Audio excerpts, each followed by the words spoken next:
여러분, 요즘 하나님께서 저에게 강하게 말씀하시는 게 있는데 바로 그 예배입니다. 예배에 대한 그 마음을 많이 주세요. 하나님께서 예배를, 우리 교회 예배를 일으켜 주실 거라는 그 마음과 함께 예배를 일으켜야 한다, 그런 마음을 저한테 많이 주세요. 여러분, 하나님이 찾으시는 사람은 높은 자가 아닙니다. 부한 자도 아닙니다. 잘난 자도 아닙니다. 능력 있는 자도 아닙니다. 하나님이 찾으시는 사람은 예배자입니다. 너희에게 참으로 예배할 때가 온다. 곧 이때라. 하나님께서는 자기에게 이렇게 예배하는 자를 찾으시느니라. 바로 영과 진리로 예배하는 자다. 그런 자를 찾으신다. 여러분, 신앙에서 가장 중요한 것이 예배라고 봅니다. 예배는 우리의 신앙의 기초요, 출발입니다. 예배가 안 되면 기초가 흔들리기 때문에 삶이 흔들리는 거고, 예배가 안 되면 출발 자체가 안 되기 때문에 하나님이 원하시는 길이 아닌 전혀 엉뚱한 길을 가게 되는 것이죠. 여러분, 예배자가 되어야 합니다. 사마리아 수가성의 이 여인이 예수님을 만났습니다. 그분과의 만남에서 뭔가가 일어났어요. 제가 한 주간 동안에 지난주에 제가 말씀드렸던 그 말씀이 기억나고 또 기억이 났었는데, 뭔가가 일어나야 된다는 거죠. 뭔가가 일어나야 된다. 하나님께 기도했습니다. 하나님, 뭔가가 일어나게 해주세요. 제 삶에 아무것도 일어나지 않는, 그렇게 되지 않게 해주시고, 하나님, 뭔가가 일어나게 해주세요. 그게 비록 작을지라도 뭔가가 일어나게, 제가 예배할 때 뭔가가 일어나게 해주시고, 제가 기도할 때 뭔가가 일어나게 해주세요. 우리 교회에 뭔가가 일어나게 주시고, 우리 가정에 뭔가가 일어나게 해주세요. 지금 다니엘 기도회를 하고 있는데, 하나님, 뭔가가 일어나게 해주세요. 우리의 삶이 역전되는 주여 뭔가가 일어나게 해주세요. 많은 분들이 다니엘 기도회에 참여하고 있는데, 우리 청년들 중에도 우리 재현이, 수진이, 지우 다 동참을 하고 있다고 해요. 얼마나 감사한지. 정말 하나님의 은혜와 축복이 임할 줄로 믿습니다. 우리의 삶이 역전되는 뭔가가 일어날 줄 믿습니다. 수가성의 이 여인에게 뭔가가 일어났습니다. 동네로 달려가죠. 여러분, 자신의 상처와 아픔과 좌절과 절망, 그 모든 것을 다 바꿀 만큼의 뭔가가 일어난 거예요. 여러분, 그게 얼마나 컸던지 주체할 수 없는 기쁨이 일어난 거죠. 그래서 너무 흥분해서는, 이 예수를 만난 게 너무 흥분돼서는 물동이를 버려두고 동네로 달려갔습니다. 그리고 내가 메시아를 만났다고, 내가 구원자를 만났다고, 이런 마치 미친 사람처럼, 미친 자처럼 사람들에게 전하며 다니는 거죠. 동네 사람들이 여러분 그 이야기를 듣고 예수님께로 나왔습니다. 이전 같으면 정말 미친 여자 취급받았을 건데 그렇지가 않죠. 그들이 그 여자의 말을 듣는 거예요. 뭔가가 일어났기 때문이죠.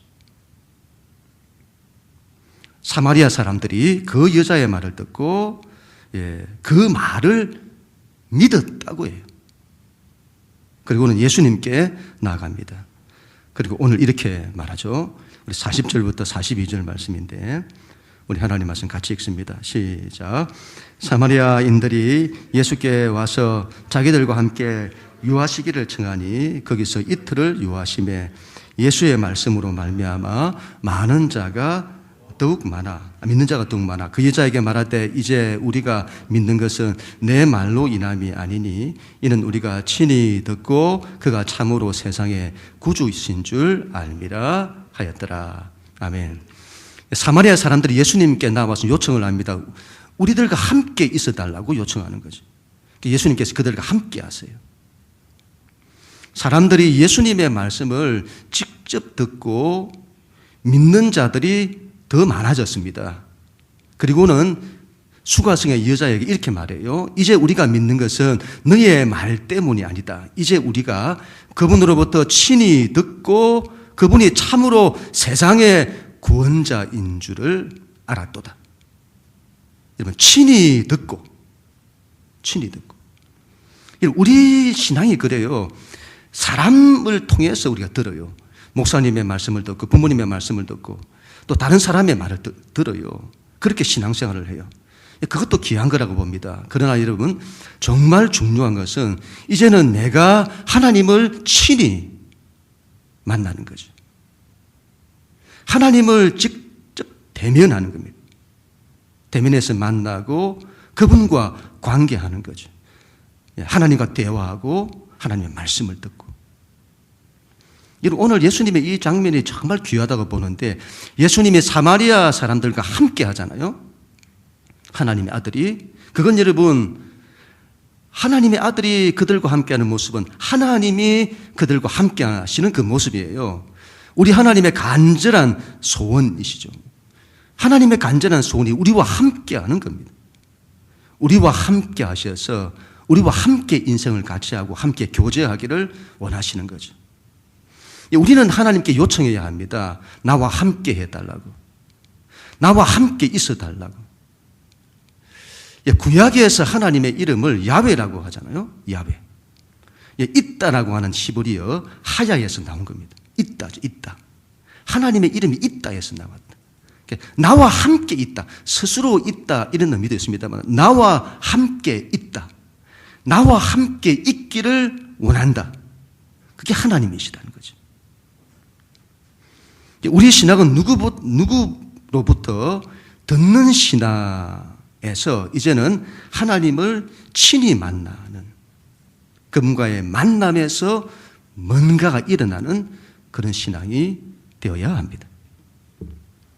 구약에 보면 성막이 나오는데 성막의 구조가 3단계잖아요.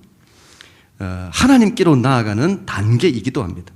1단계는 이 성막 바깥에서 성막 뜰로 들어가는, 세상에서 하나님 믿는 그곳으로 들어가는, 이게 1단계고 2단계는 그 뜰에서 성소로 들어가는 단계. 그 세 번째 단계가 성소에서 지성소로 들어가는 단계예요. 지성소는 하나님이 계신 곳인데 하나님을 직접 만나는 자리죠. 신앙에서 가장 깊은 단계. 예수님께서 그 길을 열어주신 거예요. 우리로 하여금 지성소로 들어가는 그 길을. 얼마나 큰 축복인지. 하나님을 직접 만나는 거예요. 그런데 여러분, 우리가 이걸 못하죠. 왜 이걸 못하죠? 하나님이 안 보이니까. 여러분, 영어로 예배하라고 했잖아요. 영어로. 하나님이 안 보인다고 안 살아계신 것이 아니다, 이 말이죠. 지금도 살아계셔서 우리가 지금 예배하는 이 자리, 이곳에 우리와 함께 하시는 하나님이십니다. 그걸 여러분 영적으로 봐야 된다, 이 말이에요. 영적으로. 하나님 저 왔습니다.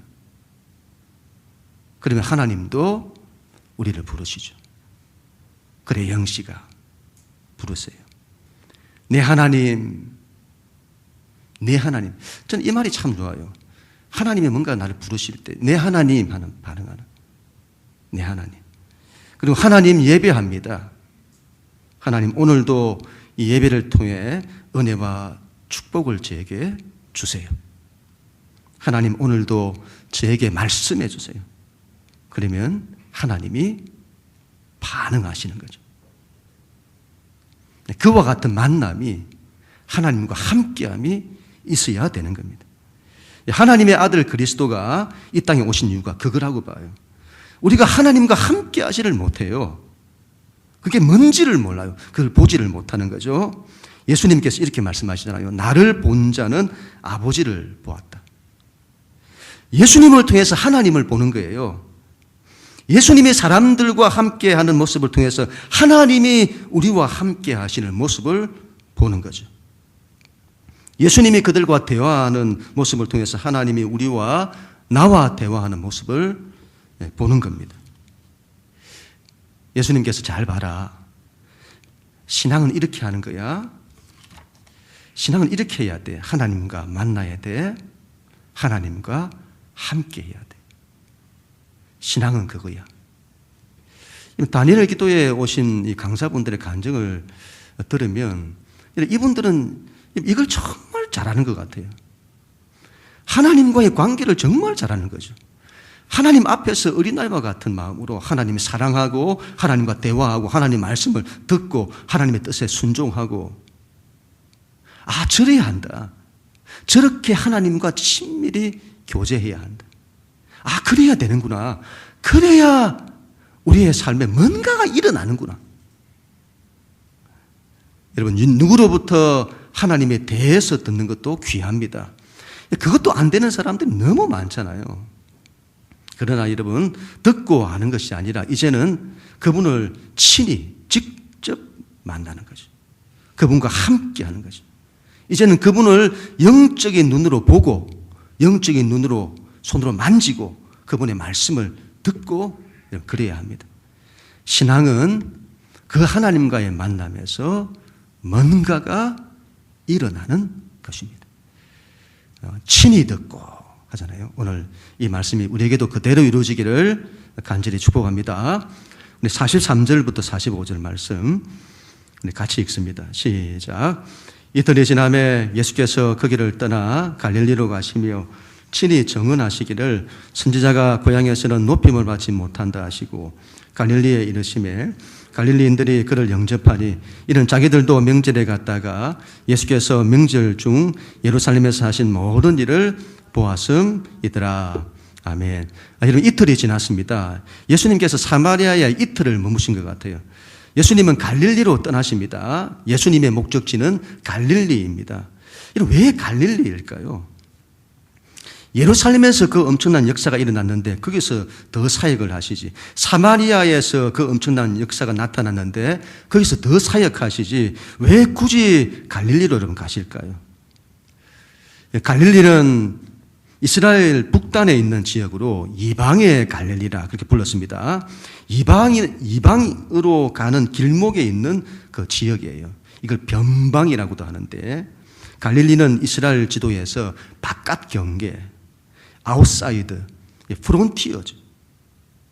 어둡고 그늘진 곳, 빛이 필요한 곳, 정말 복음이 필요한 곳이죠.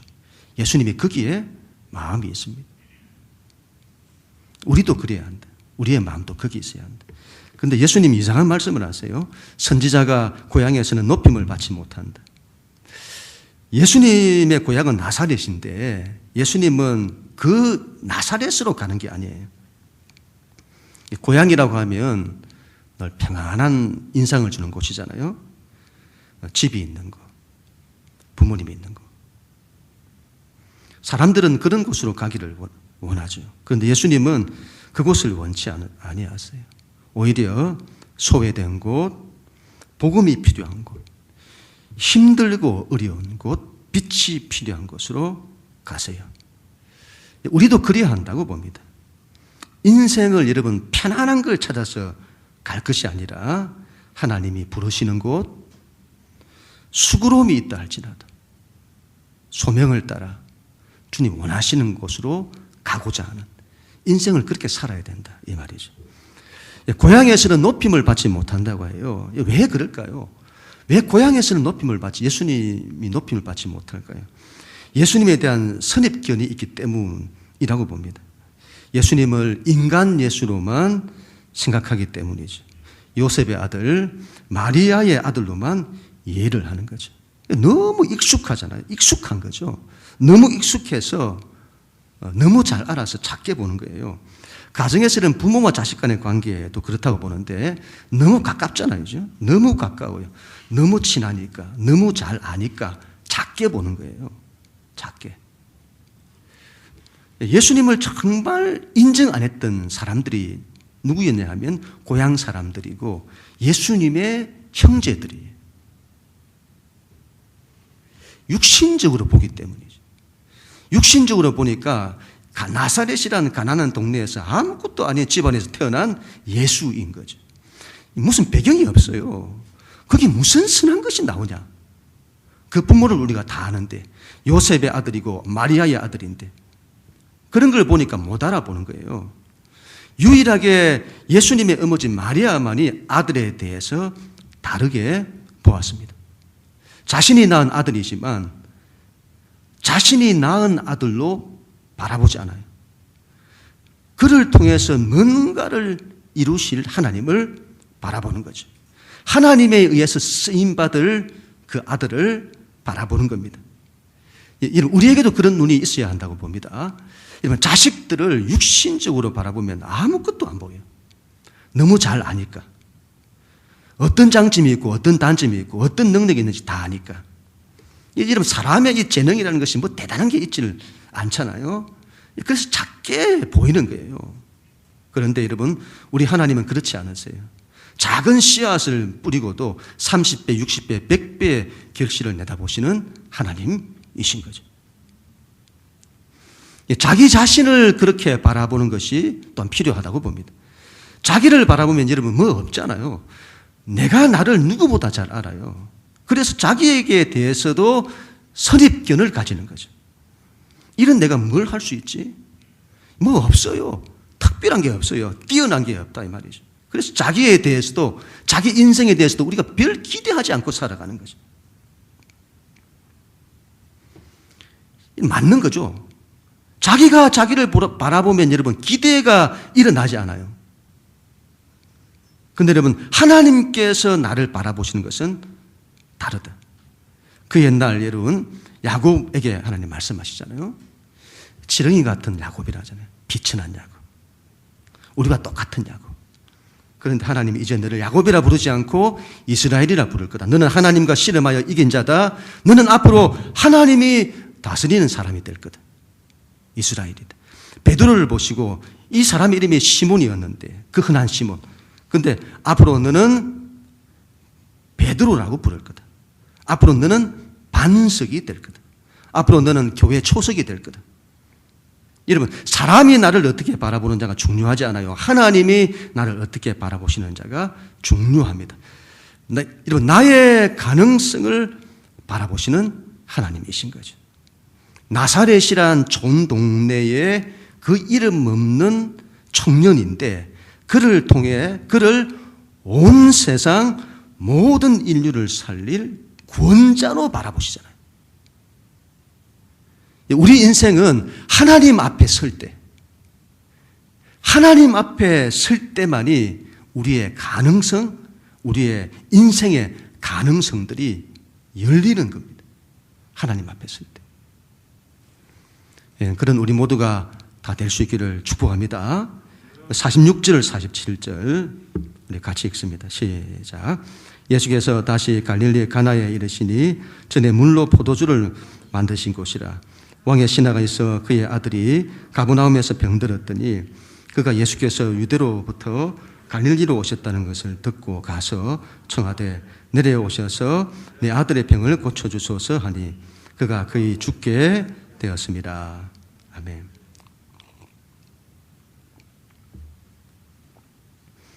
여러분, 예수님께서는 갈릴리의 가나라는 지역으로 가셨습니다. 그때 왕의 신하가 찾아왔습니다. 이 왕의 신하라고는 이 말은 높은 사람이다, 그런 말이겠죠. 가버나움이라는 곳에서 왔다고 해요. 가버나움은 가나에서 약 30km 정도 되는 곳인데 그곳에서 정부 일을 하는 그 신하였을 겁니다. 그 사람이 예수님의 소문을 듣고 찾아옵니다. 아들이 병이 들어 죽게 되었던 것 같아요.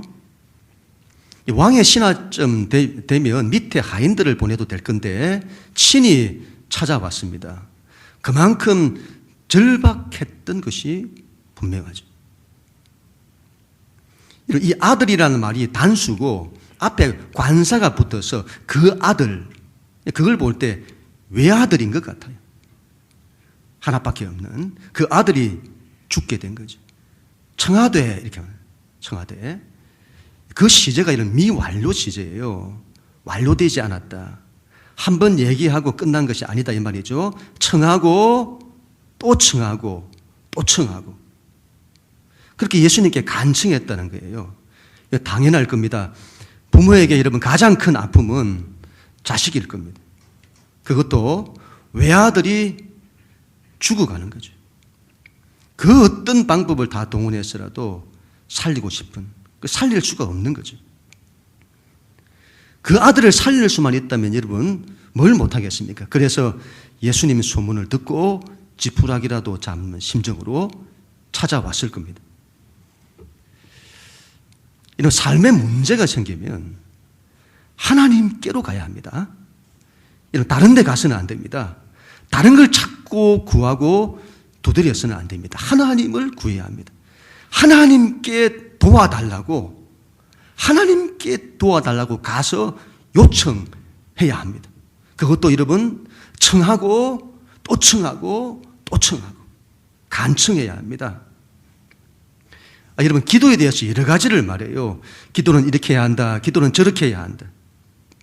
그런데 여러분 기도에서 가장 중요한 출발, 가장 중요한 기본, 이 마음의 자세는 간청이라고 봅니다. 하나님께 도와달라고. 하나님 도와주세요.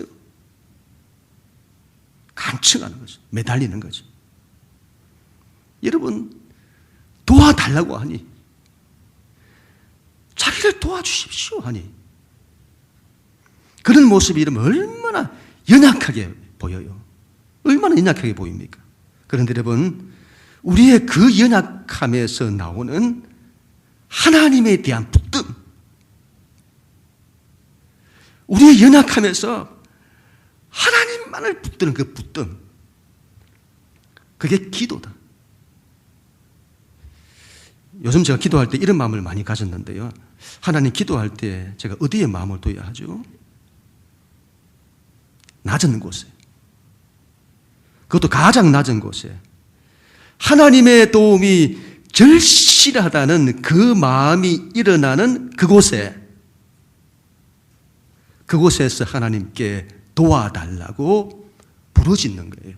그래서 주여, 왜 소리를 지르냐고 하는 분들이 있습니다. 당연히 기도는 마음속으로 해도 하나님께 들리죠. 중요한 것은 하나님을 향한 간절함입니다. 그게 터져 나와야 하는 거죠. 낮은 곳에서 하나님에 대한 절실함으로 부르짖는 겁니다. 그래서 여러분 주여 한다고 봐요.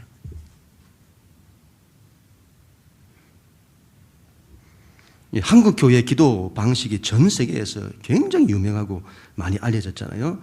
선교사님들 이야기를 들어보면 그 선교 현지에서 그 민족들이, 사람들이 기도를 할 때 하나님을 부르면 이 간절함이 기도에 잘 안 실린다고 해요. 영어를 하더라도 Oh Lord 이렇게 하잖아요. Oh Lord. 그래서 그분들에게 기도의 간절함이 안 일어나서 우리 한국 사람들이 기도하는 것처럼 우리 한국말로 주여 하게 한다는 거예요. 주여 하게 한다는 거예요. 그러면 기도가 막 일어난다는 거예요. 그렇게 하라는 것이 아니고 간절함으로 청하는 것이 중요하다 이 말이죠. 기도는 나에게 하나님의 도움이 있어야 된다고 하는 이 간절함으로 청하는 게 중요하다. 많은 사람들이 예수님에 대해서 들었습니다. 예루살렘에서 있었던 예수님의 소문을 알았던 사람들은 예수님을 환영하기도 했습니다. 그런데 문제를 가지고 예수님을 직접 찾아가서 간절히 붙들고 청했던 사람은 이 왕의 신하입니다. 사람들이 삶의 문제가 있을 때 그 문제를 가지고 하나님께 찾아가지 않아요. 그래서는 안 된다 이 말이죠. 하나님께로 찾아가야 합니다. 하나님께로. 그런데 여러분, 예수님이 전혀 뜻밖의 말씀을 하세요. 48절 우리 같이 읽습니다. 시작. 예수께서 이르시되 너희는 표적과 기사를 보지 못하면 도무지 믿지 아니하리라. 아멘. 자기 아들이 죽게 된 그 절박한 문제를 가지고 그것도 그 지체 높으신 분이 예수님을 직접 찾아와서는 그것도 간절히 청하는데 예수님의 말씀은 너희가 표적과 기사를 보지 못하면 도무지 믿지 아니하리라 이렇게 말씀해요. 너희가 이렇게 말하잖아요. 그래서 이 복수로 말씀하신 걸 보면 왕의 신하뿐만이 아니라 주변에 있는 유대인들에게 하신 말씀인 것 같아요. 여러분, 사마리아 사람들은 하고 굉장히 대조적인 모습인데 사마리아 사람들은 예수님의 말씀을 듣고 믿어요. 그런데 이 유대인들은 이들의 신앙은 무슨 기적을 봐야만 믿겠다는 신앙인 거죠. 신앙이 그래서는 안 된다는 겁니다. 그걸 예수님이 깨닫게 하시려는 것 같아요. 그걸 깨닫게. 오히려 여러분, 하나님을 믿는다는 사람이 이게 더 안 되고 오히려 저 하나님 안 믿는 사람들이 하나님 주님께 왔을 때 사마리아 같은 사람, 이런 사람들이 더 신앙을 바르게 해요. 오히려 기준에 믿는 사람들이 오히려 뭔가 기적 같은 이게 있어야만 믿겠다는 이런 반응이잖아요. 예수님 그걸 깨닫게 하시는 것 같아요. 그러면 대체 우리가 어떻게 믿어야 한다는 거냐 이 말이죠. 지난 우리 목요일 날 다니는 기도회에 김희아라는 분의 간증을 들었는데 얼마나 그 은혜가 되었는지 모릅니다.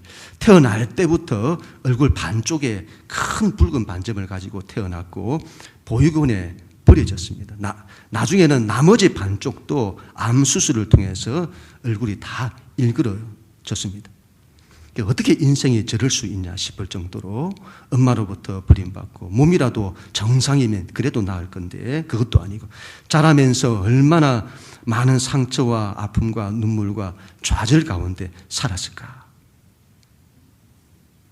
그런데 여러분, 하나님이 그녀의 인생을 살리시는 거예요.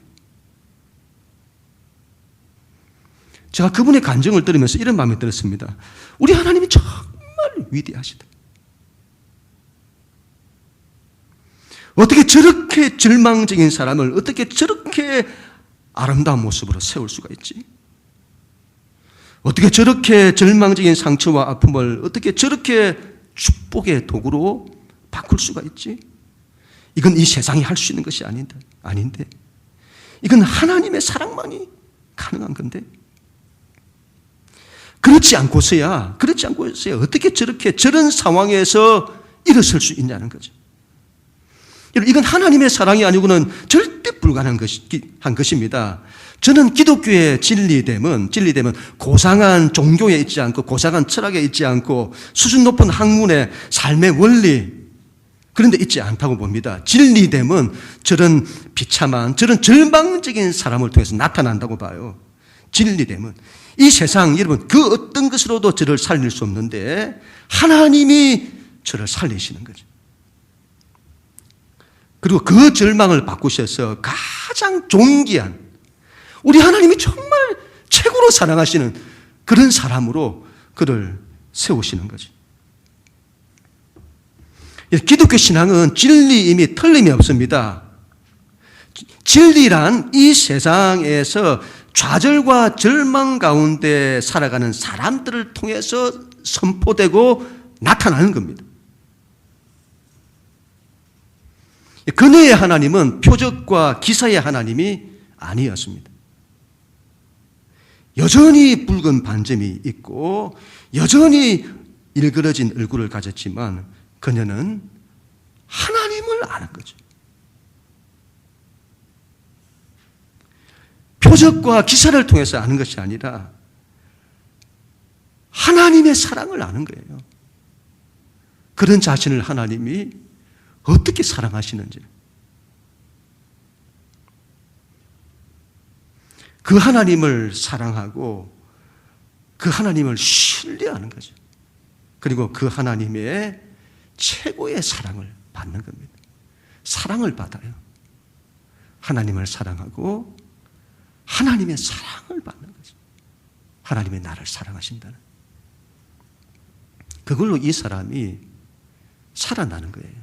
회복되고. 신앙은 그렇게 해야 된다는 거죠. 왕의 신하의 이런 반응을 보세요. 49절에 이렇게 말합니다. 신하가 이르되 주여 내 아이가 죽기 전에 내려오소서. 왕의 신하에게는 지금 예수님의 그런 말씀이 귀에 들어오지를 않아요.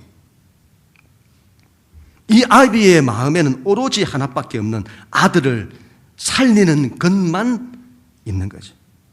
여러분, 이건 시간 싸움이잖아요. 빨리 가야 한다. 빨리 가야 한다. 빨리 가야 한다. 그래서 이 아비가 조급해서 또 간청하는 거죠. 주여, 내 아이가 죽기 전에 내려오소서. 여러분, 그 마음이 이해가 되잖아요. 여러분, 이 정도 되면 예수님은 당장이라도 내려가야 될 것 같잖아요. 우리 예수님 평소에 성품으로 하면 직접 가서 고쳐주셔야 될 것 같잖아요. 우리 50절부터 52절 같이 한번 읽습니다. 시작. 예수께서 이르시되 가라, 내 아들이 살아있다 하시니 그 사람이 예수께서 하신 말씀을 믿고 가더니 내려가는 길에서 그 종들이 오다가 만나서 아이가 살아있다 하거늘 그 낳기 시작한 때를 물은즉 어제 7시에 열기가 떨어졌나이다 하는지라. 아멘. 예수님의 반응은 전혀 뜻밖이었습니다. 가라 하는 거죠. 예수님 직접 가시지 않고 그 사람을 보내요. 가라, 너희 아들이 살았다. 예수님의 이 말씀은 왕의 신하에게 굉장히 기분 나쁠 수 있습니다. 왕의 신하잖아요. 그것도 높은 사람. 그것도 직접 찾아왔어요. 그리고 간청하잖아요. 그렇다면 여러분 같이 가줘야 하는 것 아닐까요? 우리가 이때 기대하는 바는 내가 얼마나 힘들었니? 내가 네 마음 안다. 같이 가자. 그렇게 말씀하셔야 할 것 같은데 그렇게 하지 않는 거죠. 뭔가를 깨닫게 하시려는 것 같아요.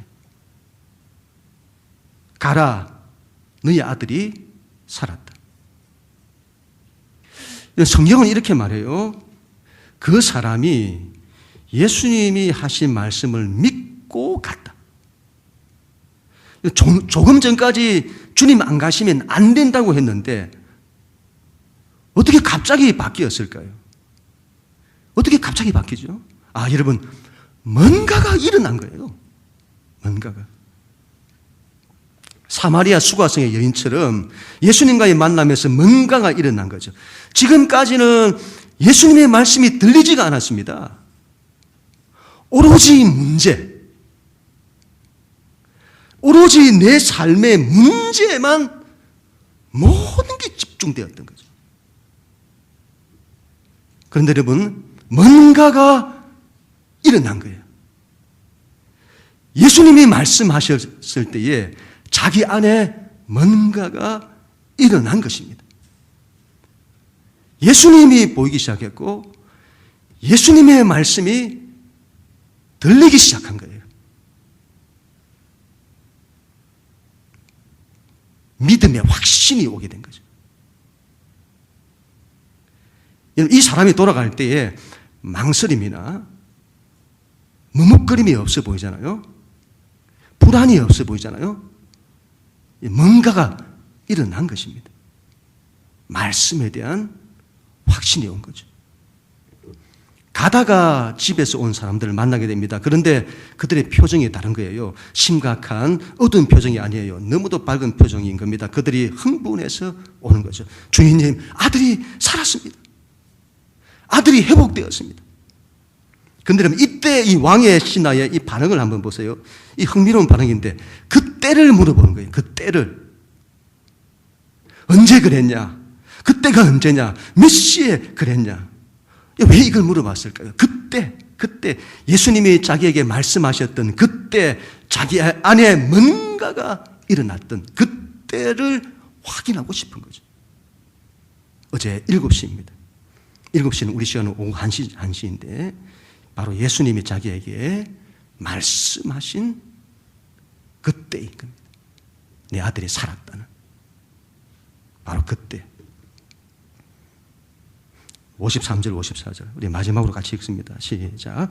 그의 아버지가 예수께서 내 아들이 살아있다 하신 그때인 줄 알고 자기와 그 온 집안이 다 믿으니라. 이것은 예수께서 유대에서 갈릴리로 오신 후에 행하신 두 번째 표적이니라. 아멘. 예수님께서 왕의 신하에게 이걸 깨닫게 하신 것 같아요. 아, 말씀대로 되는구나. 말씀대로 하면 되는구나. 마태복음 8장에 백부장의 종이 병들어 죽게 되었습니다. 백부장, 로마 장교잖아요. 이방인. 그러니까 예수님께 자기 종을 살려달라고 해요. 참 괜찮은 사람이죠. 뭐 종이 죽든지 말든지 놔둬도 될 건데 그 종 때문에 예수님을 찾아간 거죠. 그때 예수님께서는 오늘 이 왕의 신하와 다르게 내가 직접 가서 고쳐주겠다고 하세요. 근데 여러분, 전혀 뜻밖의 이 백부장이 주여 감사합니다 해야 될 것 같은데, 주여 그렇게 하지 마소서.